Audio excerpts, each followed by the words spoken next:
पृथ्वीराज चौहान का नाम तो सबने सुना है, लेकिन क्या आप जानते हो उस राजपूत सम्राट के बारे में जिसने दिल्ली को दोबारा राजपूत शक्ति का केंद्र बनाया? ये कहानी है तलवार और विद्या दोनों में महान महाराज विग्रह राजा चतुर्थ की। 12वीं सदी का भारत। उत्तर भारत पर कई शक्तियां कब्जा जमाने की कोशिश कर रही थीं। तभी अजमेर की धरती पर जन्म हुआ एक वीर का, विग्रह राजा चतुर्थ, जिन्हें इतिहास बीसल देव चौहान के नाम से भी जानता है। कम उम्र में ही उन्होंने सिंहासन संभाला और उनका लक्ष्य साफ था, राजपूत शक्ति को फिर से सर्वोच्च बनाना।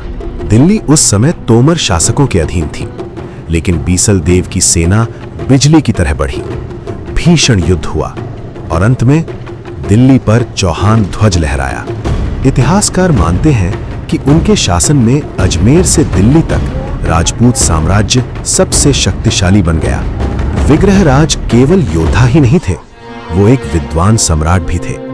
उन्होंने संस्कृत नाटक हरिकेली नाटक की रचना की। मंदिर, शिक्षा और संस्कृति, उनके शासन में भारत की ज्ञान परंपरा और मजबूत हुई। तलवार हाथ में और ज्ञान हृदय में, ऐसा राजा इतिहास में कम ही मिलता है। यही वो सम्राट थे जिन्होंने भविष्य के महान योद्धा पृथ्वीराज चौहान के लिए एक शक्तिशाली साम्राज्य की नींव रखी। लेकिन अफसोस, इतिहास की किताबों में उनका नाम धीरे धीरे धुंधला पड़ गया। अगर आपको भी लगता है कि भारत के भूले बिसरे वीरों की कहानियां दुनिया तक पहुंचनी चाहिए, लाइक करो, चैनल सब्सक्राइब करो और कमेंट में लिखो, जय राजपूताना।